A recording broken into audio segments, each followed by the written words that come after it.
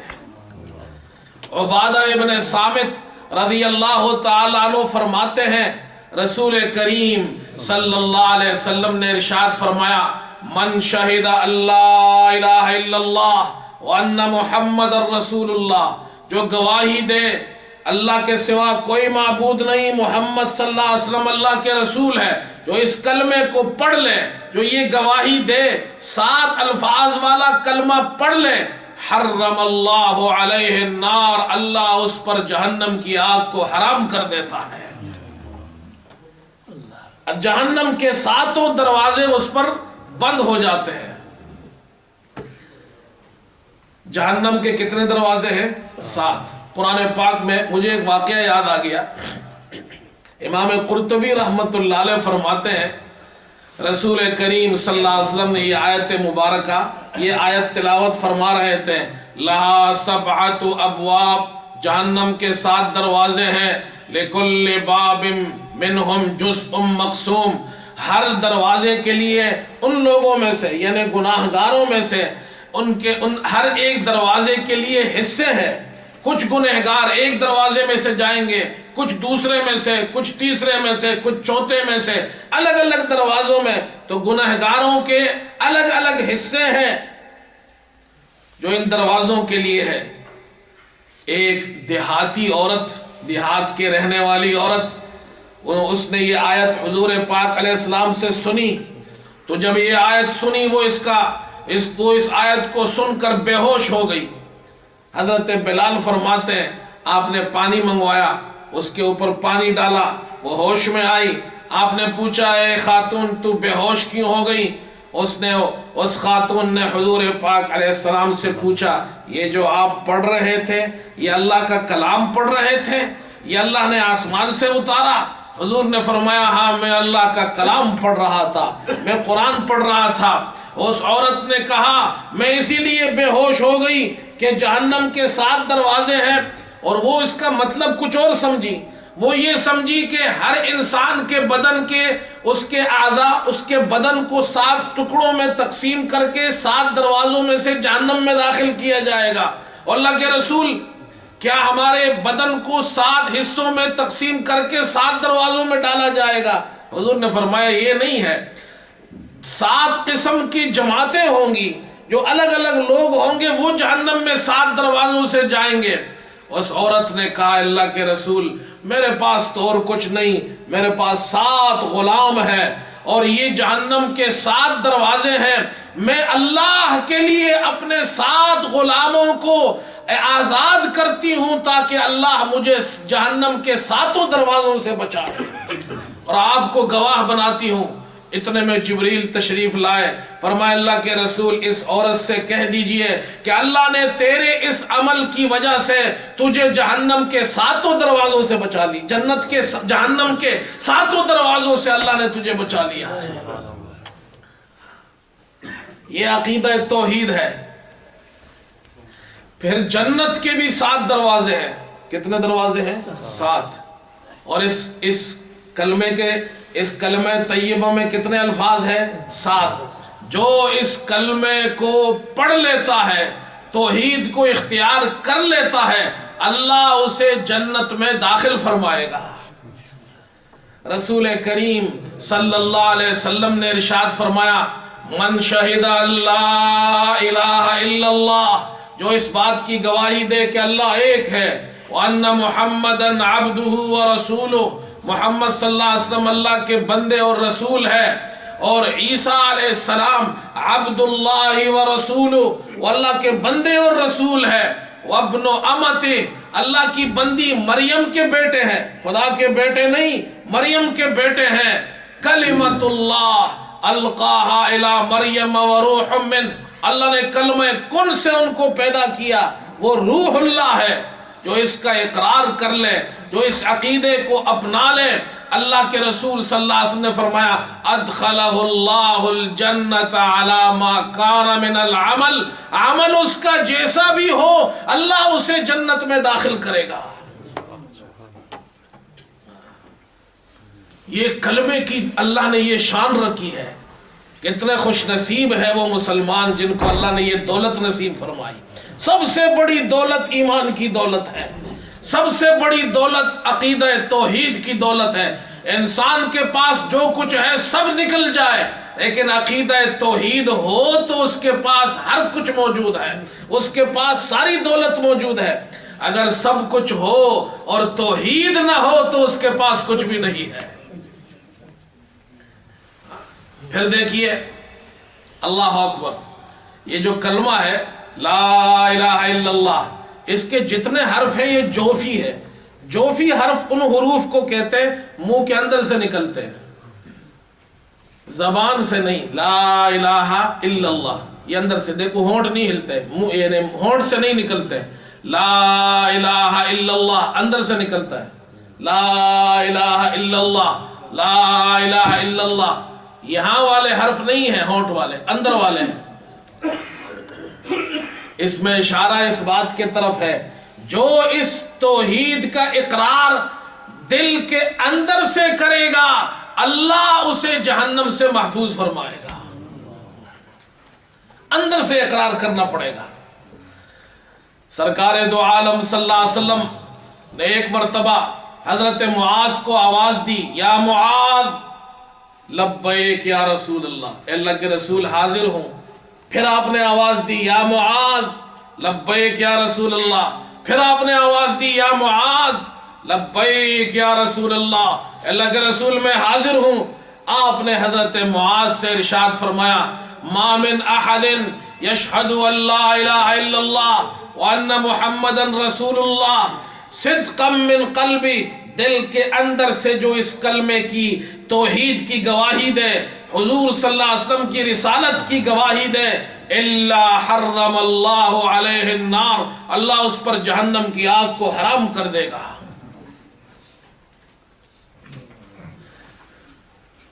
اللہ اسے جنت میں داخل کر دے گا۔ پھر آگے دیکھیے، یہ جو کلمہ ہے لا الہ الا اللہ، مجھے یہ کلمہ توحید آپ کو آج پکانا ہے، اس کو اچھی طرح پکا کریں اس سبق کو۔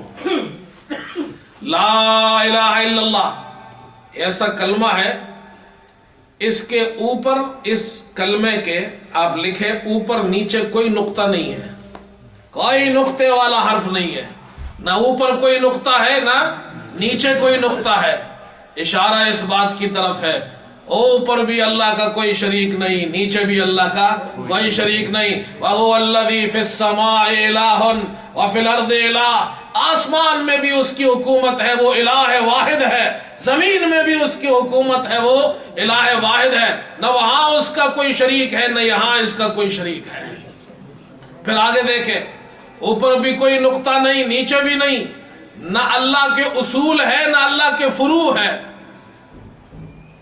نہ اللہ کی کوئی اولاد ہے نہ اللہ کے کوئی ماں باپ ہے، اسے نہ ماں باپ کی ضرورت ہے نہ اولاد کی کوئی ضرورت نہیں ہے۔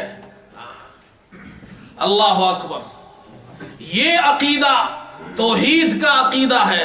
اس کلمے میں غور و فکر کرو کہ اللہ نے ایسا مبارک کلمہ ہمیں دیا، لا الہ الا اللہ، اتنا پیارا کلمہ ہے یہ،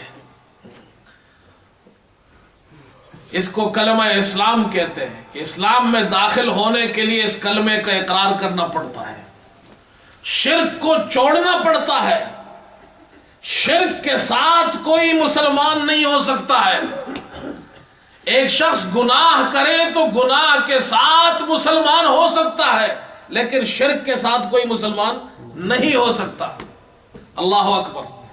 اور ایک بات اور سنیے، اللہ اکبر، لا الہ الا اللہ کہو، لا الہ الا اللہ، لا الہ الا اللہ۔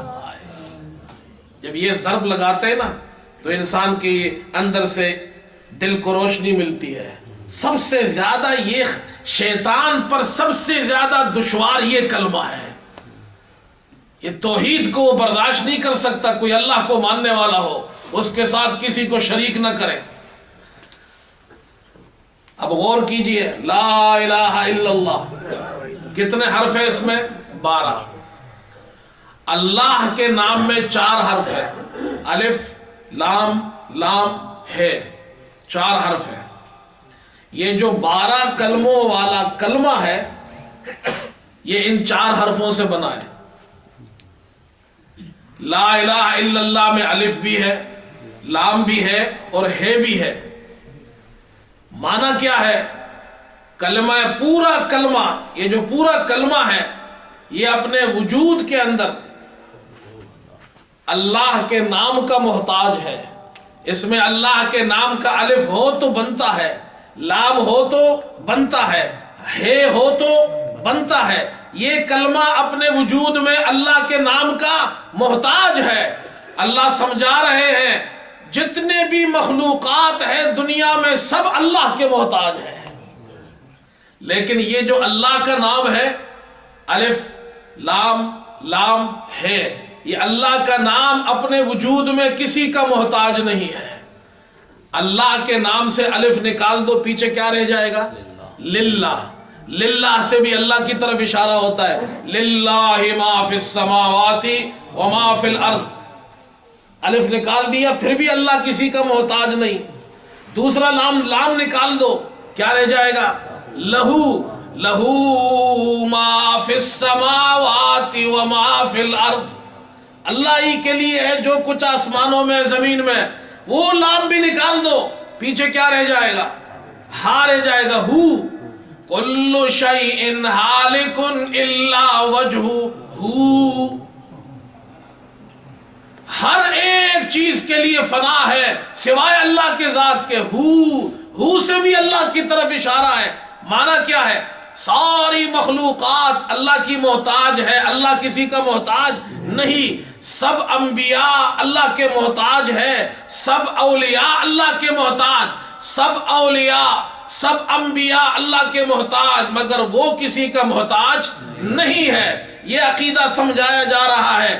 اسی عقیدے کو اللہ نے قرآن میں یوں بیان کیا، قل هو اللہ احد اللہ الصمد، آپ کہہ دیجئے وہ اللہ ایک ہے، اللہ الصمد، وہ اللہ صمد ہے۔ حضور سے پوچھا ہے اللہ کے رسول صمد کے کیا معنی ہیں؟ آپ نے فرمایا هو الصمد، آپ نے فرمایا صمد هو السید الذی یصمد الیہ فی الحوائج، ساری دنیا اپنی حاجتوں میں جس کی طرف محتاج ہو اس کو صمد کہتے ہیں۔ صمد اس کو کہتے ہیں سب اس کے محتاج ہو وہ کسی کا محتاج نہ ہو۔ صمد کس کو کہتے ہیں؟ سب اس کے محتاج ہو اور وہ کسی کا محتاج نہ ہو۔ سب انبیاء اس کے محتاج، سب اولیاء اس کے محتاج، وہ نہیں کسی کا محتاج۔ حضرت آدم دنیا میں آئے تو کس کے محتاج؟ بولو بھائی، ذرا زور سے بولو یار، میں تو آپ کو یہ عقیدہ پکا رہا ہوں۔ حضرت آدم دنیا میں آئے تو کس کے محتاج؟ ذرا زور سے بولو، عقیدہ پکے گا، شیطان بھاگے گا، اللہ خوش ہوگا۔ حضرت آدم دنیا میں آئے تو کس کے محتاج؟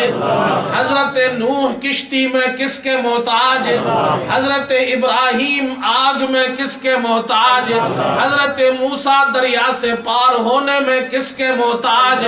حضرت اسماعیل مکے کی اس بے آب و گیاہ وادی میں پڑے ہیں کس کے محتاج؟ حضرت زکریا بیٹا مانگنے میں کس کے محتاج؟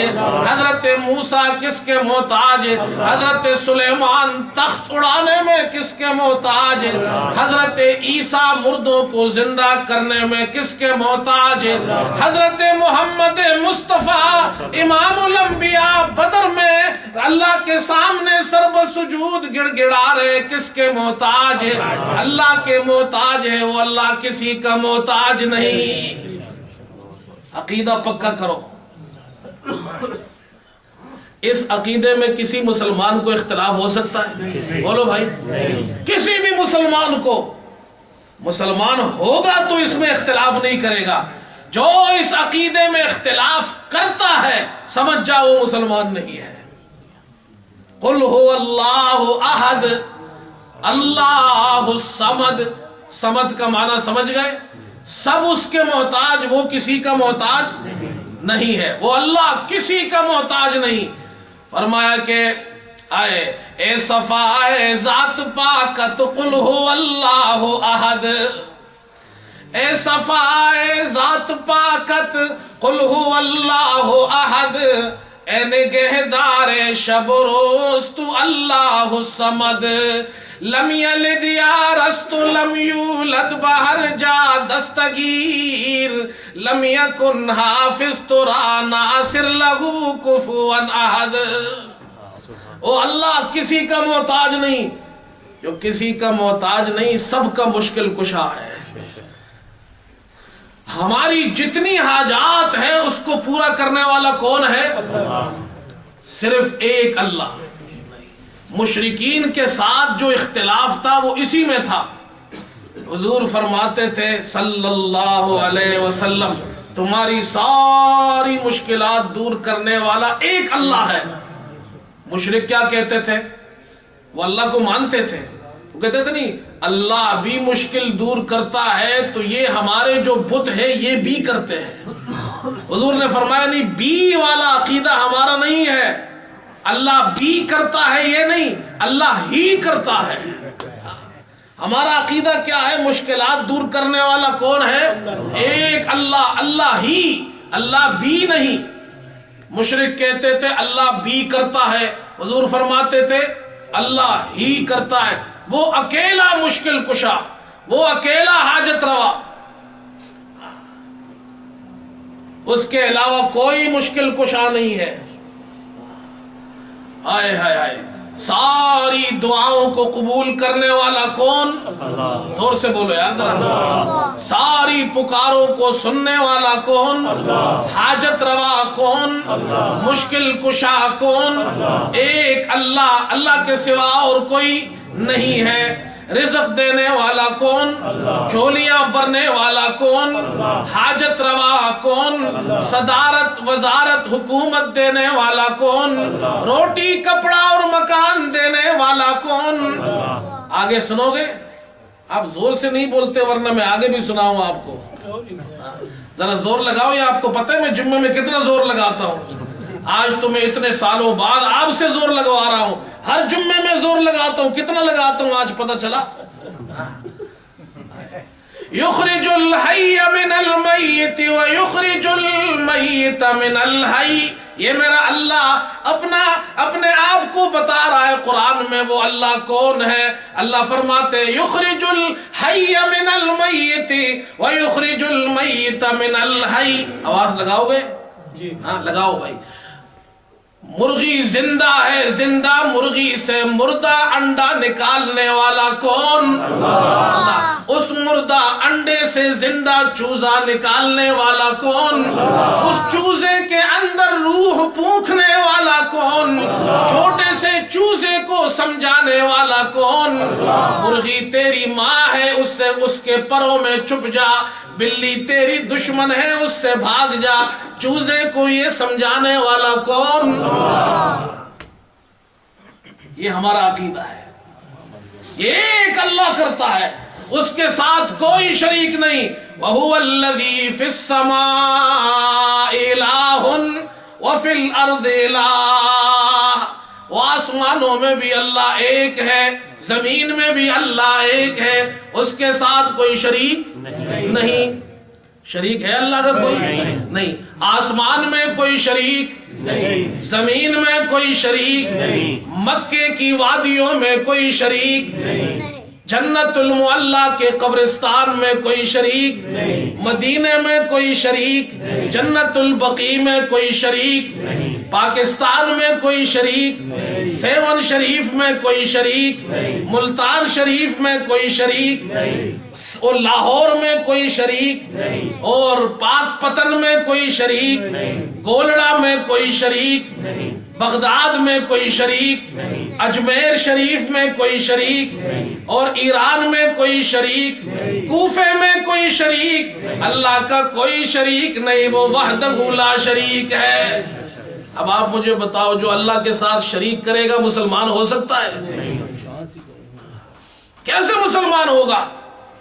حضور کے زمانے میں جس نے اللہ کے ساتھ شرک کیا وہ مشرک ہے. تو جو آج اللہ کے ساتھ کسی کو شریک کرے وہ کیسے مسلمان ہو سکتا ہے؟ اس لیے میرے دوستو شرک سے بچو، عقیدہ توحید پہ قائم رہو. گنہگار انسان کی مغفرت ہوگی، مشرک کی مغفرت نہیں ہوگی. یہ اللہ کا فیصلہ ہے.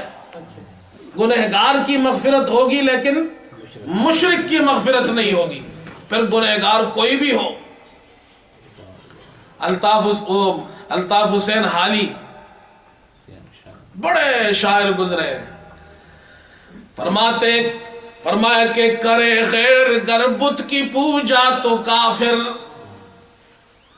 کرے غیر گر بت کی پوجا تو کافر، جو بیٹا بنائے خدا کا تو کافر، کواکب میں مانے کرشمہ تو کافر، جھکے آگ پر بہر سجدہ تو کافر، مگر مومنوں پر کشادہ ہے راہ، پرستش کرے شوق سے جس کی چاہے، نبی کو جو چاہے خدا کر دکھائے، اماموں کا رتبہ نبی سے بڑھائے، شہیدوں سے جا جا کے مانگے دعائیں، مزاروں پہ دن رات نظریں چڑھائے، نہ توحید میں کچھ خلل اس سے آئے، نہ اسلام بگڑے نہ ایمان جائے. شرک سے بچو.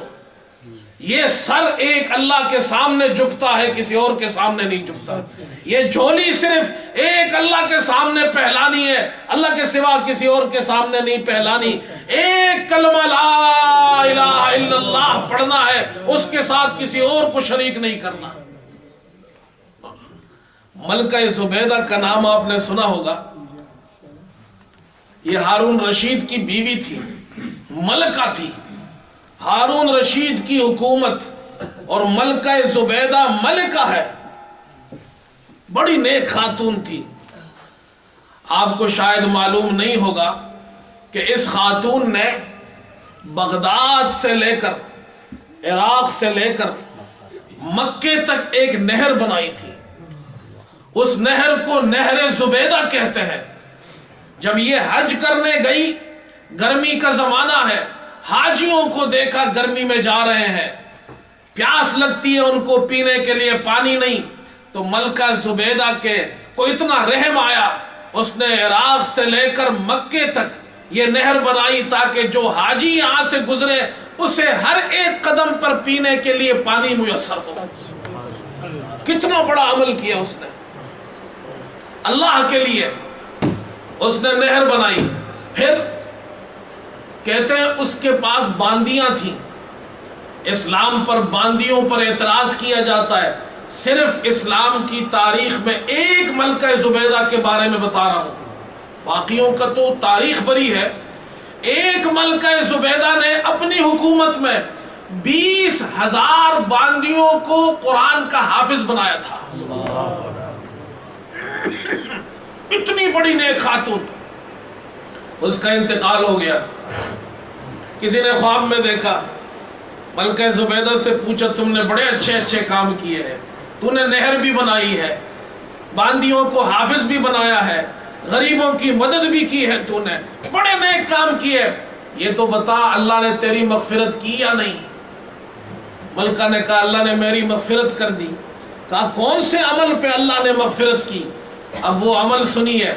ملکہ زبیدہ کہتی ہے جب فجر کا وقت ہوتا تھا تو میں وضو کرتی تھی، فجر سے پہلے 2 رکعت سنت پڑھتی تھی، اس کے بعد میں اپنے محل میں گھومتی تھی، چکر لگاتی تھی، اور چکر لگاتے لگاتے میں یہ کلمہ پڑھتی تھی، لا الہ الا اللہ اقضی بہا عمری۔ اے اللہ اس کلمے کے ساتھ میری ساری زندگی گزار دے۔ لا الہ الا اللہ ادخل بہا قبری۔ اے اللہ جب میری موت کا وقت آئے تو اس کلمے کے ساتھ مجھے قبر میں داخل فرما۔ لا الہ الا اللہ القا بہا ربی۔ اے اللہ جب میں آپ سے ملاقات کروں تو اس کلمہ توحید کے ساتھ ملاقات کروں۔ ہائے ہائے، ہم نے کبھی یہ کلمہ پڑھا ہے؟ گاڑی میں چلتے چلتے پڑھو، لا الہ الا اللہ اقضی بہا عمری، اپنی عمر میں اللہ اسی میں گزار دوں، قبر میں اسی کے ساتھ داخل ہوں۔ اللہ تیری ملاقات ہو تو اس کلمے کے ساتھ ہو۔ فرماتی ہے اللہ نے میرے اس عمل کی وجہ سے میری مغفرت فرما دی ہے۔ اس واسطے میرے دوستو، کلمہ توحید، یہ جو عقیدہ ہے توحید کا، اسے نہیں چھوڑنا ہے۔ اللہ کے یہاں یہ اس کے بغیر کوئی بھی عمل، کوئی بھی بڑے سے بڑا عمل ہو، اللہ کے یہاں توحید کے بغیر قابل قبول نہیں ہوتا۔ اللہ ہم سب کو توحید پر قائم و دائم رکھے۔ وآخر دعوانا الحمدللہ رب العالمین۔